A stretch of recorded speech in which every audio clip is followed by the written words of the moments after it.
오늘 이렇게 본문을 이렇게 번복할 때 여러분 뭐 이렇게 박자처럼 느낀 거 없으세요? 낳고 살고 죽었다. 그리고 여러분 한 번쯤 이렇게 좀 의심을 좀 물음을 해보세요. 아니 남자는 이렇게 살았는데 아이를 낳았다는 거예요. 100세가 넘어서 아들을 낳고 뭐 자녀를 낳았다는 겁니다. 그럼 그 아내는 몇 살이 되었을까? 이런 생각도 좀 해보시면서 이게 어떻게 보면 창조의 원리와 또 자연의 그러니까 창조의 섭리에 어긋나지 않나 이런 물음을 해보셔야 돼요. 이걸 옳았다, 틀렸다 이렇게 보지 마시고. 그런데 이 구조를 잘 보시면 아담이 누구의 형상을 닮은 자식을 낳고 있어요? 자기의 모양, 즉 형상을 닮은 자녀를 낳고 합니다.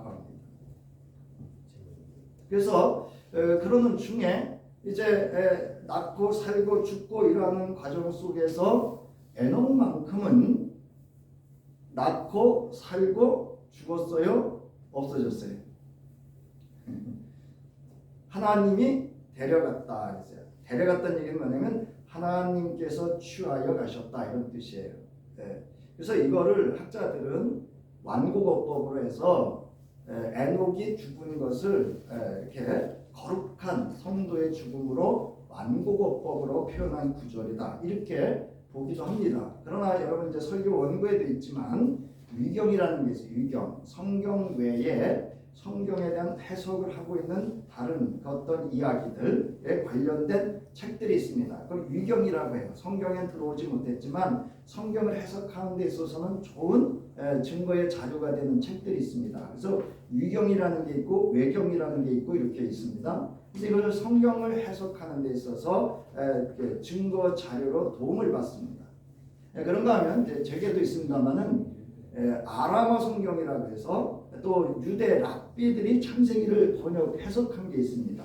그래서 그것까지 동원해서 볼 때 에녹은 우리말로 말하면 이렇게 그 단어를 우리는 잘 안 쓰는 단어인데 원래 그는 언제 그 현상이 나타나는가 하면 사실은 예수님이 이 땅에 다시 올 때 성도들이 어떻게 하죠? 잠자던 자들은 일어나서 또 살아서 예수 믿던 이들은 어떻게 이렇게 들림 만든다 그랬죠. 이 들림이라는 게 뭐냐면 쉽게 해서 성결된다 이 뜻입니다. 이렇게 구별되는 그때 그 들림이라는 단어는 사실은 신학 용어가 아니기 때문에 잘 안 쓰는 표현이에요. 이게 이단자들이 잘 써요. 그 이단자들이 좋은 단어를 지들이 그렇게 또 왜곡하고 오염시키고 그 거짓 그리스도를 그리스도화시키기 위해서 그 언어들을 도용하고 있는 겁니다. 그래서 바로 이 에녹은 그렇게 올라갔을 것이다 라고 하는 겁니다. 그래서 이 후자 쪽의 해석을 더 큰 비중을 두고 있습니다.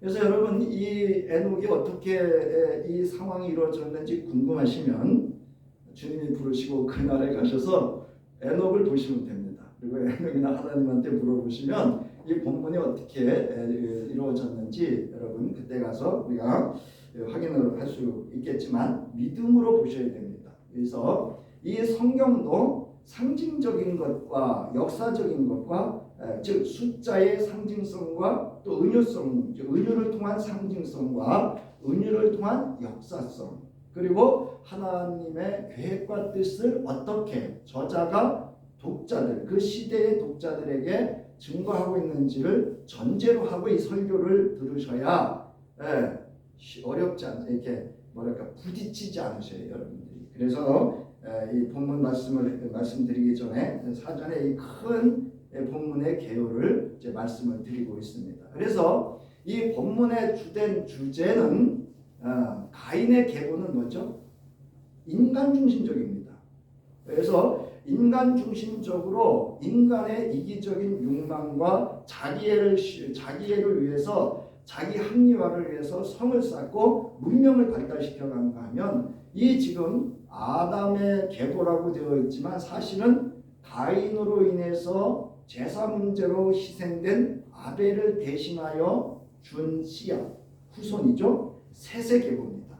그래서 이 셋의 계보는 여러분 아시다시피 사장에도 나오죠. 사장에 이미 조금 언급을 해요. 이거는 뭐냐?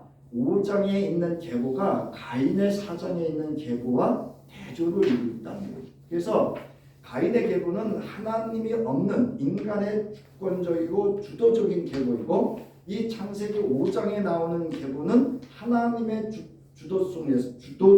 주권과 주도성을 가진 하나님의 은혜가 충만히 이어가는 계보라고 하는 것을 대조시키기 위해서 4장 25절로부터 26절에서 셋과 에노스를 소개하고 있습니다. 그래서 셋과 에노스를 이야기할 때 무슨 이야기를 하죠? 여호와의 이름을 뭐 했더라? 불렀더라. 이건 뭐 하는 행위라고요? 공식적으로 제도화된 제사를 드리는 표현이다, 이렇게 말씀을 드렸어요. 그러니까 이제 절 보세요. 원고 보지 마시고 절 보세요. 자, 원고는 제가 이제 보시할 때 보시면 돼요. 이 개요를 잘 들으셔야 돼요. 그래야 오늘 빨리 끝나요. 이거 원고대로 하면요 12시 넘어도 못합니다. 제 나름대로 지금 요약을 해서 말씀을 드리는 거예요. 그래서 이 5장의 계보는 하나님을 이름을 불렀더라. 그래서 이제 그 에노스는 에노스만 제사를 드리는 게 아니고 에노스와 그 후손들 모두가 제사를 드립니다. 여기 이제 여러분 저기 보세요. 4절을 보세요. 5장 4절에 아담은 셋을 낳은 후 800년을 지나며, 여러분 셋만 낳았어요? 아니면 다른 자녀들도 낳았어요? 네, 다른 자녀들도 낳았습니다. 그러니까 이거를 이제 족장 시대라, 여기는 이제 이 부족 시대인데요. 네, 족장 시대로 가죠. 그래서 이제 아브라함이라고 하는 아브라함의 족장 시대로 이렇게 넘어가게 되는, 그래서 성경을 창세기 11장까지는 원시 시대 이렇게 얘기를 하고요. 12장부터는 이제 부족 시대, 그 다음에 야곱 이후로는 이제 우리가 말하는 이제 국가 단위가 되죠. 이런 번성의 과정. 그래서 이 창세기 5장의 그 내용은 여러분 잘 기억하셔야 돼요. 저도 오늘 아침에 제가 혼자 소리를 이런 얘기를 했어요.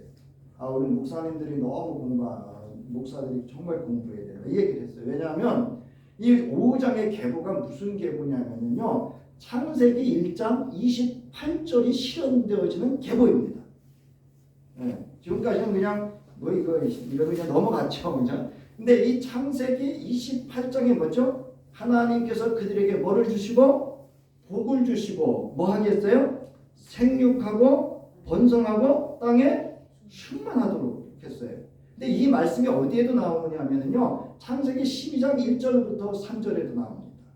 그래서 아브라함에게 거듭 이 이야기를 하고요, 야곱에게도 이 이야기를 하고요, 요셉에게도 거듭 이야기를 합니다. 그러니까 아브라함이든 이삭이든 야곱이든 창세기 1장 28절에 그 언약의 말씀과 복을 이들에게 부어주고 있다라고 하는 것을 그들의 후손의 계보를 통해서 지속적으로 또 뭐 하라고요? 충만, 번성함의 복을 이루어가고 있는 것을 증거하고 있는 그런 계보입니다. 그래서 성경에서 정말 중요한 것은 사실은 계보입니다. 그래서 이 계보에 대한 여러분들이 그 영적인 우리가 성서를 보는, 그리고 성서를 이 계보를 통해서 우리의 인류의 역사와 하나님의 뜻과 이런 걸 해석할 수 있다고 한다면 여러분 신앙과 삶에 아주 매우 유익한 말씀이 될 줄로 믿습니다. 좀 어렵죠? 우리 족보 어렵잖아요. 저희 둘째 아버지 지난번에 우리가 몇 대냐 그래가지고 왜냐하면 저희도 주보가 족보가 이렇게 대가 한 번은 앞으로 갔다가 또 자료가 또 잘못돼서 뒤로 갔다가 이렇게 돼요. 그런데 여러분 족보를 구성할 때는 반드시 족보를 만드는 사람들이 뭐가 들어가죠? 네? 따라하세요. 해석이 들어가요.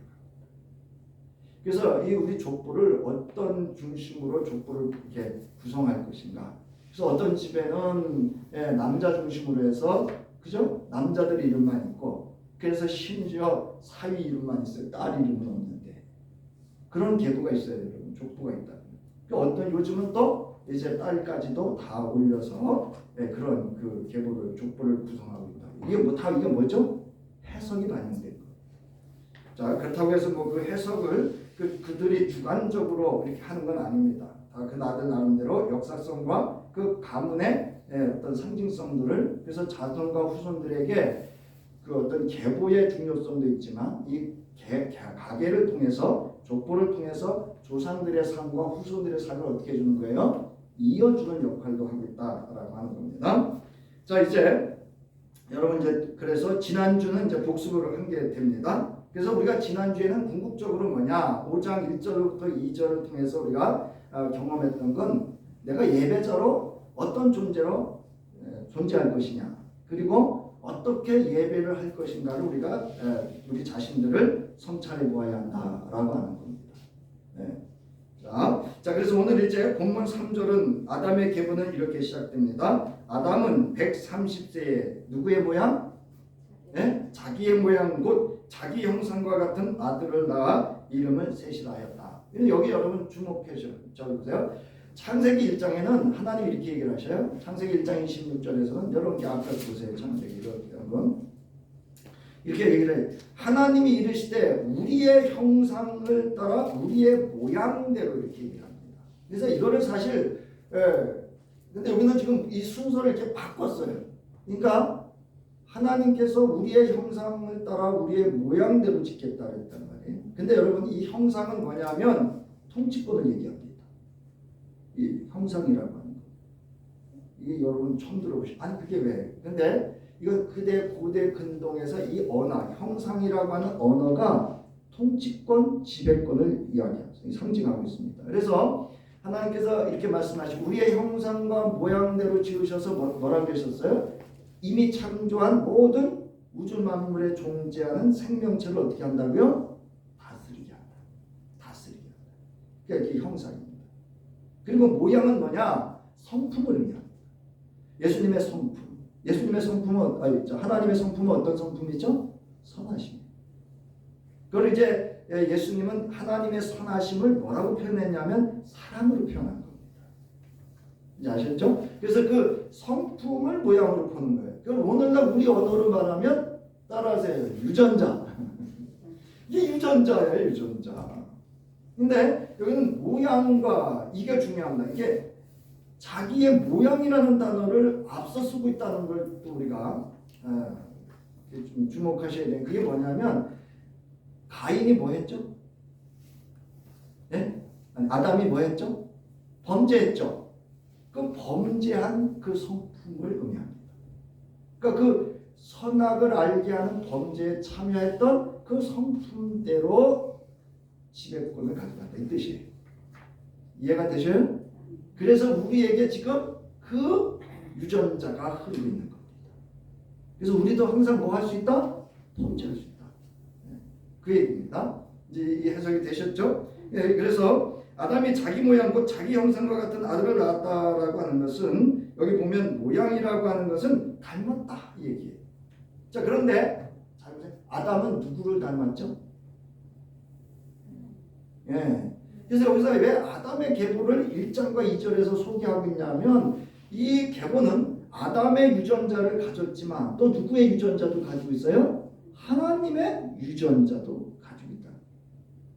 이 두 가지가 지금 이 족보에는 흐른다는 거예요.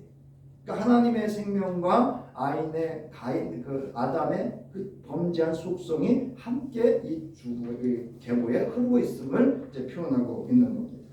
자, 그래서 여러분 그 다음 페이지.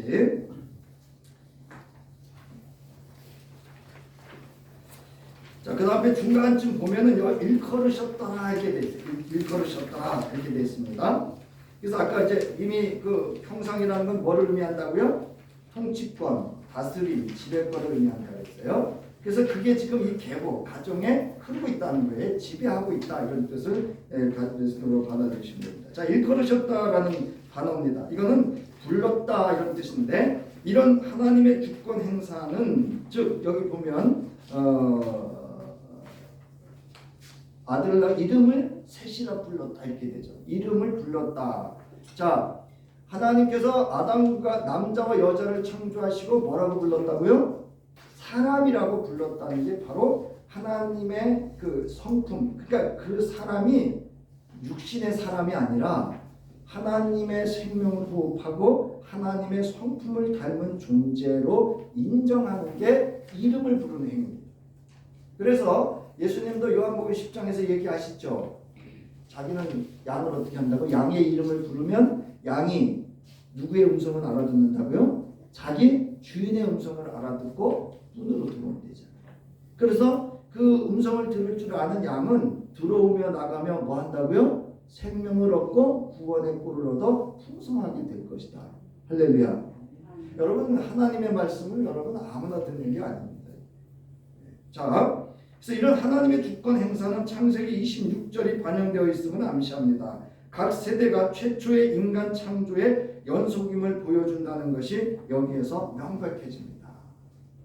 그러니까 이 지금 이 아담의 계보, 즉 셋의 계보는 하나님의 그 속성과 함께 하나님의 주권적인 은혜와 속에서 아담의 범죄한 그 인간의 속성까지 함께 흐르고 있는데, 이 계보는 하나님의 은혜로 하나님의 주권 속에서 하나님의 뜻을 이루는 계보임을 말하는 것입니다. 자, 그 다음에 보세요. 여기 이제 죽었다는 단어가 나옵니다. 죽었다는 단어. 근데 여러분, 이 그 가인의 계보를 좀 보세요. 가인의 계보. 4장 16절로부터 24절에 보면요, 나았다는 얘기만 있어요. 그리고 살긴 살았는데 죽었다는 얘기가 없어요. 왜 없을까요? 생각해 보셨어요? 하나님 없는 계보는 곧 무슨 계보라는 얘기예요? 멸망, 죽음의 계보라는 것을 대조시키고 있습니다. 자, 아담의 범죄를 통해 죽음이 모든 사람에게 임했습니다. 로마서 5장 12절. 그러므로 한 사람으로 말미암아 죄가 세상에 들어오고 죄로 말미암아 뭐가 들어왔다고요? 사망이 들어왔나니 이와 같이 모든 사람이 죄를 지었으므로 사망이 모든 사람에게 이르렀느니라. 정말 모든 사람인가요? 맞죠? 범죄는 우리가 아담에 했다는데 사실은 아담은 무슨 성을 가지고 있다고요? 대표성을 가지고 있다고요. 자, 다른 한편으로 하나님의 축복은 창조 질서의 안정성을 보장합니다. 심판과 죽음에도 불구하고 심지어 죄가 땅에 넘치는 동안에도 하나님의 은혜는 메시아의 계보를 보존하십니다. 이게 뭐냐면 그리스도, 하나님의 구원 계획을 이루실 계보를 보존하고 있다는 겁니다. 할렐루야. 여러분, 이게 왜 지금 제가 할렐루야가 되느냐면 뭐 문맥도 없이 갑자기 그게 아니고요. 저와 여러분이 이 계보 속에 지금 누구로 말미암아 참여하게 됐죠? 예수 그리스도 안에서 오늘 이 창세기 5장의 계보에 여러분도 참여한 줄 믿으시기 바랍니다.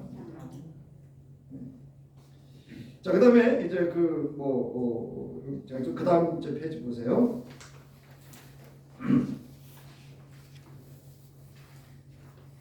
개요를 한번 설명드렸기 때문에, 자, 저기 중간쯤에 보시면 창세기 5장 3절로부터 32절, 오늘 27절까지 읽었습니다만은 창세기 1장 26절로부터 28절에 하나님께서 인간을 창조하신 목적과 그들에게 주셨던 복의 지속적인 성취와 함께 창세기 3장 1절로부터 19절의 결과가 함께 반영되어 있는 아담의 계보를 보여주고 있습니다. 그러니까 만약에 셋의 계보 이러면 하나님과 단절이 되죠. 근데 아담의 계보, 그래서 하나님의 그 창세기 26절로부터 28절과 창세기 2장에 있는 하나님과의 관계가 지속적으로 이 계보를 통해서 이어지고 있음을, 이거를 유기체적 연소성이라고 해요. 그러니까 유기적이라고 하는 건 뭐냐면, 여러분 생명이 존재하려면 어떻게 해야 되죠? 쉽게 말씀드려서 우리가 괴사한다 그러잖아요. 손가락에 썩는 건 뭐였죠? 유기적 생명체의 세포가 죽어가는 거잖아요.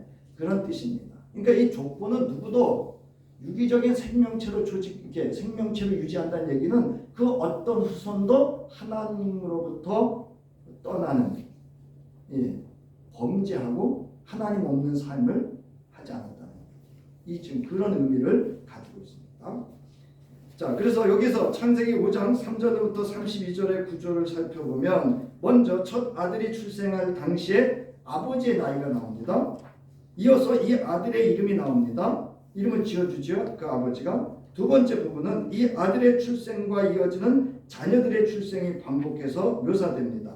세 번째 부분은 아버지가 아들을 낳은 후 얼마나 더 살았는지를 언급합니다. 네 번째 부분은 다른 자녀를 낳은 것을 언급하고, 마지막 다섯째 부분은 아버지가 죽을 때의 나이를 기록하고 있습니다. 이런 구조로 되어 있어요. 그래서 낳고 이름 짓고 살고 또 그 사이에 또 자녀가 또 낳고 그리고 살다가 그 아버지는 죽고 뭐 이렇게 이제 구조가 이렇게 이루어져 있다는 거죠. 예. 여기는 지금 하나가 들어왔어요. 뭐가 들어왔냐면 이 죽는다는 단어가 들어왔다는 걸 여러분들이 주목하시고 계셔야 돼요.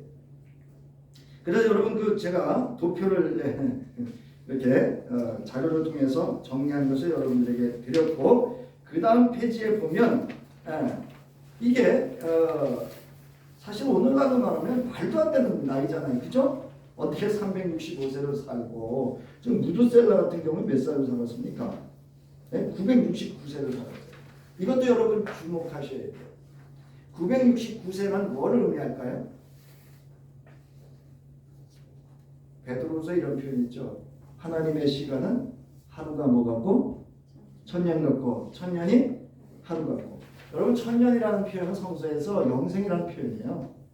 이제 아시죠? 숫자의 상징적인 의미를 천년이라는 얘기는 영원하다 이런 표현이에요. 그러니까 990 몇 살이? 65세. 네, 뭐 969세를 살았다는 얘기는 천년을 살았다는 얘기는 못 살았다는 얘기예요. 근데 뭐 했다는 얘기예요? 오늘날 우리 말하면 장수했다 이 표현. 오래 살았다. 이제 결화에 가서 정리를 해드릴 테니까.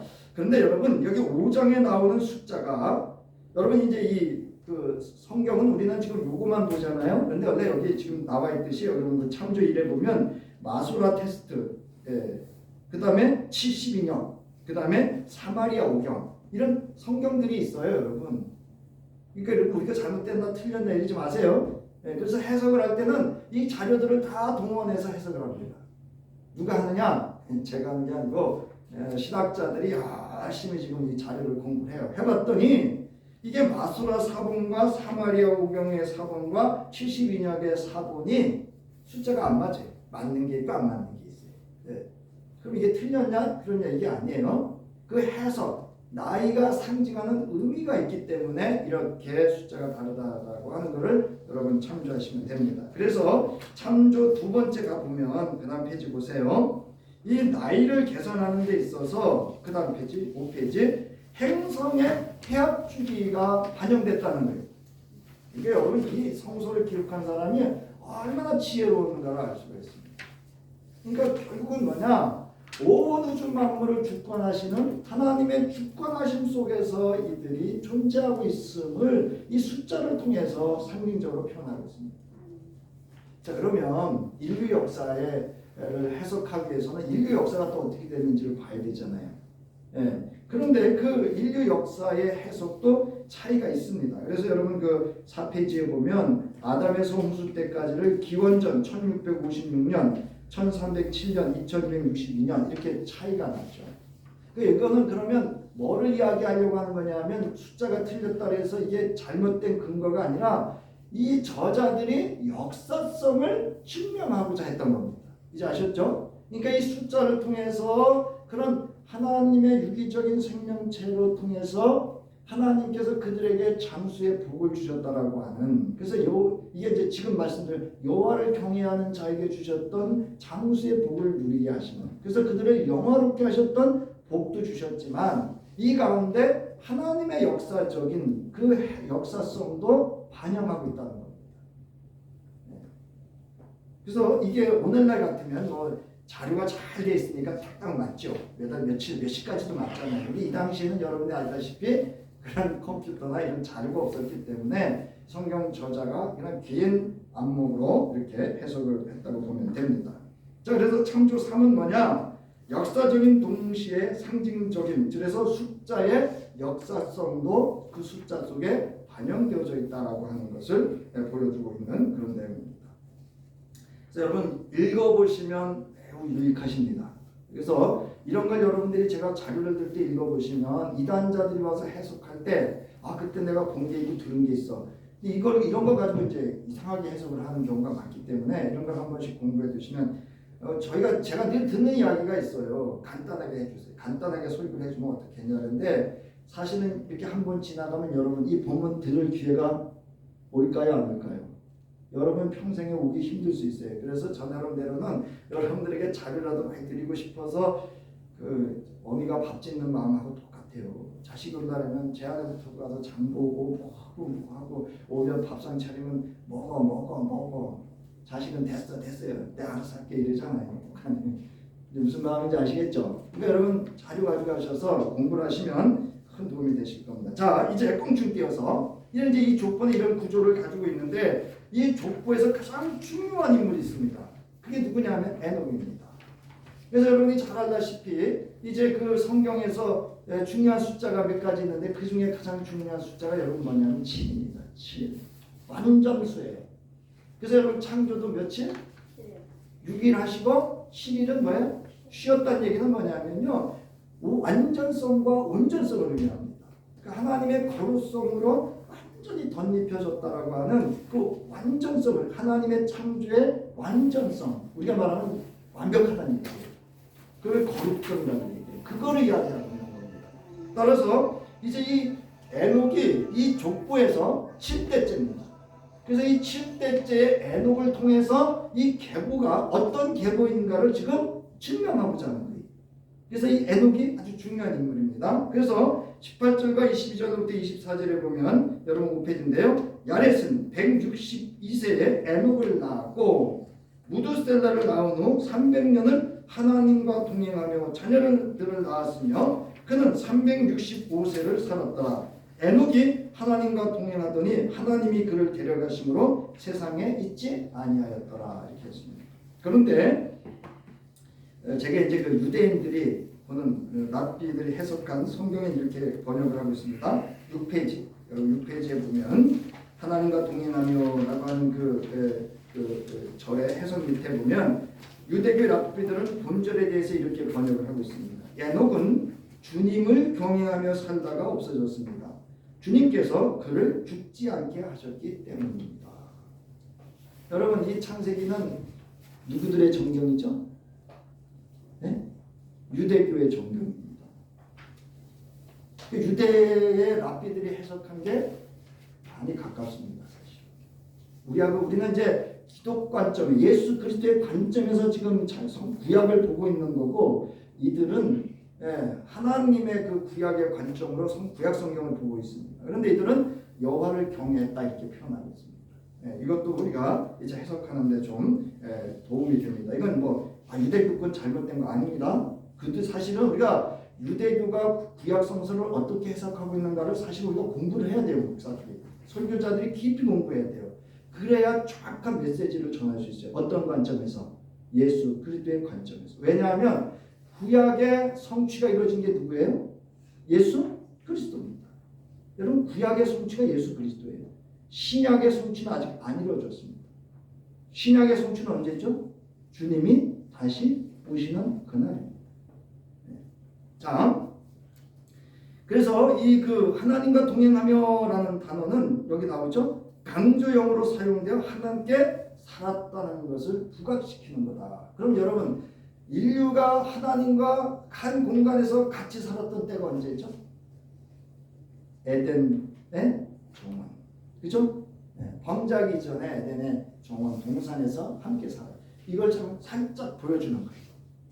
이건 뭐냐? 하나님의 그 영원한 존재성과 그 거룩성에 참여했다라고 하는, 오늘날로 말하면 예수 그리스도 안에서 여러분 우리가 뭐라 그랬어요? 새로운 피조물이 되었다. 이건 뭐냐면 하나님에게 참여할 수 있는, 하나님과 함께 살 수 있음에 참여했다는 표현인 줄 믿으시기 바랍니다. 자, 그러면서 이제 거기 나옵니다. 에녹의 삶은 이 타락한 세상 속에서 하나님과 동행하는 여호와 하나님을 경외하는 사람들이 마지막에 진술된 말대로 죽음이 아닌 생명을 체험할 것임을 확증합니다. 이게 뭐냐면 여호와를 경외하는 자에게 주시는 영생의 복을 예표하고, 이걸 어떻게 보면 이것도 복음입니다. 즉 예수 그리스도를 통해서 성취하실 그런 복음의 예표라고 볼 수도 있습니다. 자, 그런데 몇 세를 살았다고요? 여러분들 이렇게 사세요. 365서 많이 듣던 숫자 아니에요, 여러분? 그죠? 1년이 며칠이? 아시는구나. 365일이에요. 그런데 여러분, 이 족보에서 가장 잘 사는 사람은 에녹인데 에녹이 가장 짧게 살았어요. 그러니까 다른 사람은 800세, 900세 뭐 이렇게 살았는데 에녹만큼은 365세를 살았습니다. 이건 무슨 얘기냐면 하나님과 함께 사는 것은 육신으로 얼마를 살았느냐, 짧게 살았느냐가 뭐하지 않다? 중요하지 않다는 얘기예요. 이제 아셨죠? 그러니까 여러분 저 땅에서 너무 육신적으로 이렇게 큰 삶을 하죠. 네. 어느 때가 되시면 우리 삶을 좀 받아들일 수도 있어요. 그리고 제가 늘 말씀드리는데 가끔 70이 넘어가시면 이렇게 움켜쥐지 마시고 얘는 조금씩 이렇게 베풀고. 네. 자, 거기 뭐 좀 어려운 단어가 있는데, 자, 그래서 거기 나왔죠. 자, 밑에서 한 6번째, 7, 8번째쯤 이는 하나님 없는 인생과 삶 그리고 하나님과 함께하는 인생과 삶이 어찌 세상 사람들이 말하는 세월의 의미와 가치에 비교할 수 있겠는가. 베드로후서 3장 8절 함께 읽겠습니다. 시작. 사랑하는 자들아 죽게는 하루가 1000년 같고 1000년이 하루 같다는 이 한 가지를 잊지 말라. 이거 뭐 얘기하는 걸까요? 뭐를 증명하는 걸까요? 따라하세요. 영생. 여러분 영생을 존재하는 사람 존재가 뭘 1000년이고 몇 년이고 의미가 있어요 없어요 여러분? 없어요. 여러분 영생하는 존재가 무슨 1000년이고 뭐가 의미가 있어요? 자, 저는 저와 여러분 예수 그리스도 안에서 부활의 생명을 얻어 어떤 존재예요? 예? 영생하는 존재잖아요. 믿습니까? 그 얘기입니다. 그래서 이게 무슨 얘기냐? 잘 살아, 똑바로 살아. 예수님의 가르침과 예수님의 성품과 가르침을 닮아서 잘 살아. 이 얘기예요 지금. 자, 이것은 계보에서 보통 900년을 살던 시대로 표현하는 데 있어서 365일은 참으로 짧은 삶이었습니다. 남에게 한 3분의 1밖에 못 산 거예요. 자, 그럼에도 불구하고 에녹은 누구와 동행하는 삶을 살았다고요? 하나님과 동행하는 삶을 살았다고요. 여호와는 내게 뭐라고요? 부족함이 없게 하시는 것. 그게 여러분 동행입니다. 자, 그 다음 페이지요. 자, 그러면서 이제 여기 이제 죽음과 삶의 이야기가 쭉 나오죠. 그 다음에 보세요. 하나님이 그를 데려가심으로 세상에 있지 아니하였더라 그랬어요. 자, 취하다라는 뜻입니다. 있지 아니하였다라고 하는 건 부정불변하사예요. 그러니까 분명했다는 거예요. 확실하다는 얘기입니다. 그러므로 여기서는 존재하지 않음, 사라지는 것을 의미합니다. 그래서 여러분 구약 성경에서 이렇게 사라진 사람이 두 사람 있어요. 누구죠? 에녹과 엘리야입니다. 자, 그런데 또 무덤이 없는 사람 있죠? 누구죠? 예수님도 무덤이 없지만 모세가 무덤이 없습니다. 그죠? 모세가 어디 장사된지 아는 사람 있어요? 없어요? 모릅니다. 다 이유가 있어요. 그 사람이 영광받지 못하고. 그러니까 지도자, 그 모세의 그 지도력이 사실은 모세가 모세 될 수 있었던 건 거기 있었습니다. 자기의 흔적을 하나도 남기지 않았어요. 네. 자, 보세요. 이 구절은 갑작스럽고 신비로운 사라짐을 묘사합니다. 구약에 기록된 모든 성인 중에 단지 에녹과 엘리야만이 육체적 죽음을 경험하지 않은 사람으로 묘사됩니다. 그를 데려갔다라는 표현은 때에 맞지 않는 죽음을 지시하는 어떤 사람의 생명을 취하다 또는 어떤 사람의 생명을 빼앗음을 지시하는 뭐뭐로부터 취하다, 즉 심판의 의미가 아니라는 거예요. 그런 근본적인 의미와는 다릅니다. 그러므로 창세기 5장 24절과 엘리야에 관한 열왕기하 2장 3절부터 5절에 그를 데려갔다는 것은 공중으로 들려 올라갔다라고 번역하는 것이 옳습니다. 그것은 하나님께서 에녹을 뭐 하셨기 때문에? 데려가셨기 때문이다. 그래서 이게 이제 나오는 거예요. 하나님은 어디 계시다? 이게 이원론적으로 해석이 된 거예요. 여러분 하나님은 어디 계셔요? 저기 그래서 죽어 천국 간다는 개념이 거기서 나온 거예요. 자꾸. 야, 온 우주가 누구의 것이에요? 하나님의 것이고 온 우주 속에 누가 존재하셔요? 그러니까 또 이렇게 해석을 해. 뭐 교회 가야지만 하나님이 있나? 우리 집에도 있지. 좀 그러지 마요. 성경을 죄송합니다. 누가 지적해서 말하는 게 아니라 자기 무지를 드러내고 있는 거예요. 교만함을 드러내고 있는 거예요. 당신의 가정이 그렇게 하나님을 모시고 살 만큼 거룩성을 가지고 데가 아니죠. 자, 또한 여기서 저자가 하나님이라는 전능자를 의미하는 호칭을 사용하는 것에 대해 여러분 주목하셔야 돼요. 하나님이라는 칭호를 쓰고 있습니다. 보세요. 누구와 동행했다고요? 여호와와 동행했대요? 하나님과 동행했대요? 네, 전능자와 동행했다는 거. 이거는 하나님이 여호와가 동행하면 여호와께서 직접 에녹에게 가서 동행하신 건데 하나님이라는 얘기는 에녹의 믿음을 표현하고 있는 거예요. 그러니까 전능자라는 건 뭐한 뜻이 뭐가 하니까 우리가 전능자가 필요하죠? 내가 의지할 때 필요한 거 아니에요? 그 존재가 이제 아셨죠 이게? 예. 그러니까 이건 에녹이 그런 삶을 살았다는 거예요. 예. 그래서 이거를 유대인들은 경건한 삶을 살았다. 여호와를 경외했다 이렇게 얘기를 합니다. 예. 그래서 여기로 이제 이거를 지금 번역을 하고 있는데요. 창세기 사도행전 2장 32절로도 35절 이거를 이제 예수 그리스도의 부활과 지금 연결을 시켰습니다. 제가 이 예수를 하나님이 살리신지라. 여러분 예수 부활은 스스로 부활하셨나요? 하나님이 살리셨나요? 그동안은 모르셨죠? 이거 생각도 안 해보셨죠? 그냥 예수 부활 그러니까 그냥 그랬는데 예수 죽은 장사된 지 사흘 만에 죽은 자 가운데서 예수를 부활시키신 분은 누구예요? 하나님이십니다. 이게 별거 아닌 것 같죠? 아니요. 부활은 하나님의 전능하신 사건이에요. 여러분 우리도 그 전능하신 사건을 경험한 존재인 줄 믿으시기 바랍니다. 네.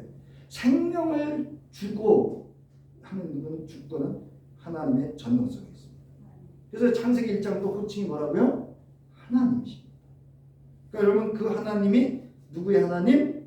나의 하나님이시고 나의 아버지이시고 할렐루야. 네. 그래서 여기 히브리서 11장 19절 보세요. 그가 여기 아브라함입니다. 하나님이 능히 이삭을 죽은 자 가운데서 다시 살리실 줄로 생각한지라 비유컨대 그를 죽은 자 가운데서 도로 받은 것이다. 이미 이삭은 죽은 존재라는 거예요. 아브라함이 이삭을 하나님 앞에 제물로 바치려고 했던 그 순간에 이미 이삭은 죽었는데 누가 살리신 거라고요? 하나님이 살리신 거예요. 그게 대속제물을 의미합니다. 그래서 그 대속제물을 우리는 그리스도의 관점에서 예수 그리스도시로 이렇게 보고 있는 겁니다. 그래서 능이라는 단어는 뭐냐? 능력이나 힘을 가진 자, 능력 있는 자가 실행할 수 있는 것을 의미합니다. 네. 자, 이처럼 예수의 부활은 하나님께서 그를 죽은 자 가운데서 다시 살리신 것, 하나님의 전능성에 있다고 증거하고 있기 때문에 그렇습니다. 그러니까 이 에녹이 하나님과 동행했다라고 하는 것은 철저한 여호와의 그 하나님의 전능성을 의지하며 전능성을 경험했다는 것을 의미합니다. 이제 아셨죠? 그러니까 여러분 내 의지로 내 힘으로 내가 예수 믿고 이러니까 자꾸 뭐가 생기느냐? 감정이 이렇게 하면 흔들리고 격해지고 흔들리고 시험 들고 상처 입고 교회 갔더니 뭐 이랬단 말이에요. 여러분 내게 능력 주시는 자 안에서 전능자 하나님의 능력으로 예수 믿기 바랍니다. 예, 그 능력 있는 그리스도인의 삶이에요. 그래서 우리가 성령 하는데 거기에 있습니다. 자, 그 다음 페이지요. 자, 이제 에녹은 죽음을 보지 않은 자로 증언하고 있습니다. 아담의 계보에 있어 아담의 모양, 즉 그 형성대로 낳고 살고 죽고가 이어져 가는 중에 에녹은 하나님과 동행하며 산 경건한 믿음의 사람으로 죽음을 보지 않았습니다. 라고 증언하므로 저자는 이 계보가 어떤 계보이며 독자들은 어떤 존재로 어떻게 살아야 하는지에 대한 메시지를 증언하고 있습니다. 그러니까 이게 뭐냐면 너희들은 독자들은 누구의 계보다? 네? 아담의 이 계보에 참여한 자들이기 때문에 누구처럼 살아라? 네?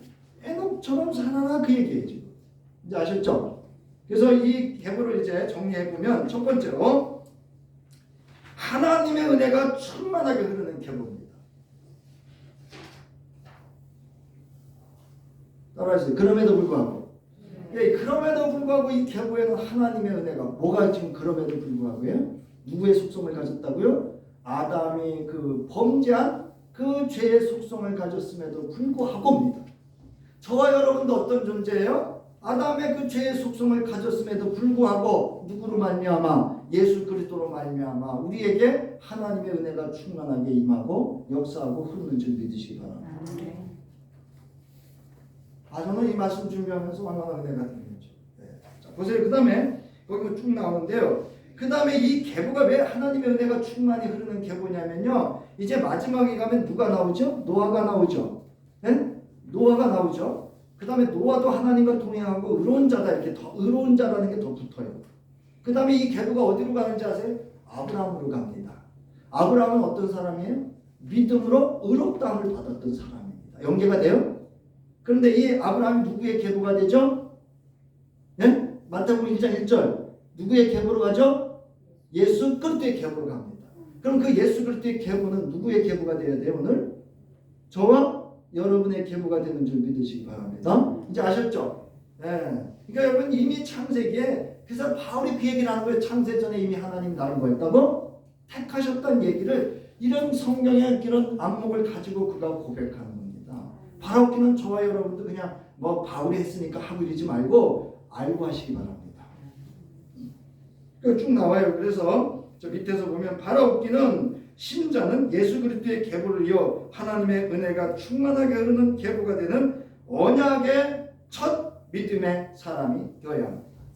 여러분 가정에 가게 여러분이 창세기 26절부터 28절과 예수 그리스도 안에서 주셨던 그 언약의 첫 믿음의 언약의 사람이 저와 여러분 되시기를 주님의 이름으로 축원합니다. 네. 그 다음에 두 번째 보세요. 하나님께서 뭐 하는 계보라고요? 함께하는 계보. 나는 바라옵기는 저희가 이제 두 번째 예수 믿자 이제 이대손이잖아요. 제 이제 아이들이 3대손이. 제가 늘 명절 때 가끔 하는 얘기가 있어요. 너희들은 똑바로만 바로 이렇게 죄만 안 짓고 살면 하나님이 너희들은 잘 되게 할 거예요. 야, 무슨 뜻인지 아시겠어요? 이거 저 어머님의 기도, 저 아버지의 아버지가 좀 이렇게 가르쳐도 순종하시고, 저희 아버지 집사님이시. 그래도 뭐 저희 형님 장로, 권사, 저희 집안에 가서요. 제가 이제 이렇게 저희들 집안이 모이잖아요. 누가 이렇게 교회 얘기 꺼내면 탁 막아요. 하지 말라. 불평하지 말라. 목사님 얘기나 교회 얘기 하지 말라. 그래서 안 해요. 좋은 얘기입니다. 저희 가정 좋은 가정이죠? 그래서 여러분 하나님이 함께하는 계보라는 거예요. 자, 낳고 살고 죽고 반복되어짐에 죽음을 피할 수 없는 인생의 원칙을 깨고 에녹은 뭐예요? 낳고 살고 뭐 했더라? 영생했더라. 여러분 가정의 계보가 이런 계보 되시기 바랍니다. 자, 그래서 여기 독자나 청자들이 주목할 것은 가인의 계보는요, 불평과 원망과 자기중심적인 자기애의 계보를 이루고 여러분 폭력적이고 결국 하나님의 없음의 심판이 되어서 죽음이라는 얘기를 아예 언급을 안 해요. 왜? 죽음 계보기 때문에. 이제 아셨죠? 자, 그 다음에 세 번째입니다. 따르시기 바랍니다. 장수하며 그 후손에게 복을 이어가는 계보. 여러분 장수가 뭐 여기 땅에서 100살 살고 102세 살고 제가 요새 이제 다음 주에 책을 주문할 텐데 우리나라 예수 잘 믿는 교수님 김영석 교수님이라는 분이 100세가 넘어서 인생이란 뭐고 예수를 왜 믿어야 되는 이런 책들을 쓰셨거든요. 좀 보려고. 그분이 100세 넘으면서 뭘 예수를 믿으면 뭘 경험했는지 인생은 뭔지 왜 예수를 믿어야 되는지. 자, 오늘 본문의 아담의 계보 즉 아벨의 희생으로 대신 주신 세수로 이어지는 계보는 장수의 계보로 이어가는 것을 볼 수 있습니다. 오늘 본문은 육신의 나이를 말하고 있는 것이 아닙니다, 여러분. 이제 아셨죠? 사람이 어떻게 900세 살아요? 상징적인 숫자예요. 오래 살았다고. 오래 살았다. 자, 오래 산다고 그것이 복이 될 수 있는 것은 아닙니다. 이 계보의 장수의 비결은 여호와를 경외함에 있어 암묵적으로 여호와를 경외함이 장수의 복을 주고 있다고 하는 것을 암묵적으로 증거하고 있는 것입니다. 이것은 여호와를 경외하는 가정과 그 자손에게는 하나님의 언약의 복이 장수와 함께 이어져가는 것은 성경의 여러분 중심 사상이에요. 그리고 하나님께서 친히 하신 언약의 말씀입니다. 여러분 여호와를 경외하면 그 가정은 오래 사시고 그 자손도 번성하고 번창하고 형통케 하는 은혜를 누리는 것이 성경의 중심 사상이고 하나님의 언약의 말씀인 줄 믿으시기 바랍니다. 그래서 제가 여러분에게 선물이에요. 사실은 이렇게 하나 이렇게 제가 별도로 하나 해드렸죠. 이게 지금 여호와를 경외하면 이렇게 나온 거예요. 그래서 여기는 여호와를 경외하면 주시는 하나님의 언약의 말씀과 복이 다 기록되어 있습니다. 그리고 여기서 우리가 참조해야 될 것은요, 신앙은 가정 중심이 되어야 됩니다. 여러분 다른 것보다 여러분 내 가정에 예수 안 믿는 우리 가족이 있으면 여러분 정말 목숨을 걸듯이 기도하시고 그들의 생명 구원을 위해서 여러분 힘쓰셔야 돼요. 이제 아시겠죠? 자, 그 다음 페이지 보세요. 시편 103편 17절. 여호와의 인자하심은 자기를 경외하는 자에게 영원부터 영원까지 뭐예요? 영원부터 영원. 뭐를 얘기하는 거예요? 영생을 얘기하고 있습니다. 이르면 그의 의는 자손의 자손에게 이르니 의는 뭐냐? 뜻이에요. 예, 그들을 향하신 하나님의 언약의 말씀이 성취되어지는 걸 의라고 말하는 거예요. 이게 언약의 말씀과 복이죠. 자손의 자손에게 이르니 그의 기적을 사람이 기억하게 하셨으니 여호와는 은혜로우시고 자비로우십니다. 제가 이번에 월드컵 우리 16강 올라갔잖아요. 그때 누가 하나 인터뷰하더라고. 젊은 친구가. 근데 그때 딱 무릎을 쳤어요. 그 친구가 아주 멋있게 그 응원의 그 승리를 이렇게 얘기하더라고요. 우리는 기대하지 않았습니다. 거기에 기적이 있었습니다. 와, 참. 뭐 이렇게 확 닿는 게 없으세요, 여러분? 여러분, 저도 기대 안 해서 잤어요. 그냥 잤어요. 새벽 기도도 있고. 근데 그 친구 말이 신앙 고백이더라고요, 제가 들어보니까. 뭐 하지 않았을 때? 내가 기대하지 않았을 때 일어난 사건을 기적이라고. 근데 우리는 뭐를 주셨어요? 믿음을 주셨잖아요. 여러분, 예수 그리스도를 향한 믿음 안에서 하나님의 능력의 역사하심을 경험하는 기적 있는 저의 존재와 가정의 삶이 되길 바랍니다. 이거 잃어버렸어. 이거 잃어버렸다. 자, 이제 여호와를 경외하며 그 말씀을 지켜 행하는 자에게 약속하신 신명기 5장 10절에 하나님 말씀을 함께 읽고 마치도록 할 텐데요. 그 앞서서 에베소서 6장 2절부터 3절에 뭐라 그랬느냐면 바울이 이렇게 얘기합니다. 내 아버지와 어머니를 공경하라. 이것은 약속 있는 첫 계명이니 이로써 내가 잘되고 땅에서 장수하리라. 이 말이 뭐냐? 여러분, 내가 부모로서 공경받으려면 뭐 해야 돼요? 예? 공경이라는 말은 존중이라는 말하고 달라요. 공경은 그 마음에서 우러나와서 엄히 여기는 거예요. 예.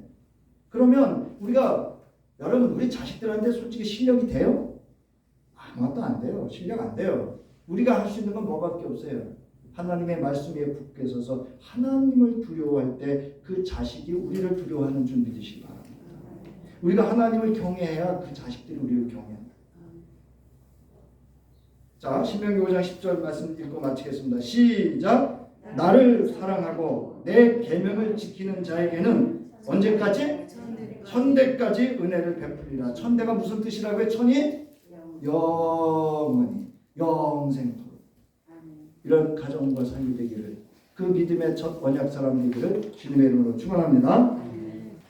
이제는 온 우주 만물을 창조하시고 하나님의 형상과 모양대로 인간을 지으시고 그 가운데 생명을 주시고 이제 예수 그리스도 안에서 우리로 하여금 그 생명의 호흡이 될 수 있도록 우리에게 하늘의 무한하신 은혜를 부어주시는 하나님의 무한하신 사랑하심과 우리에게 생명의 호흡이 되어주시고 영원한 하나님 나라의 자녀와 그 권세를 누리며 백성 되게 하시기 위하여 십자가에 친히 죽어주신 우리 주 예수 그리스도의 대속의 은혜와 이제 능력 있는 그리스도인으로 살아가기 위하여 에녹처럼 하나님과 동행하는 경건한 믿음의 삶을 살아가기를 결단하고 돌아가는 저희들 위해 성령의 함께 하심과 도우심과 그 능력이 이제 자자손손 하나님의 은혜가 충만히 흐르는 계보로 또 하나님 영생에 이르고 장수하는 그 자녀에 이르는 복을 받기를 원하며 살아가는 저들의 삶의 터전 위에 영원히 함께 하실 것을 간절히 축원하옵나이다.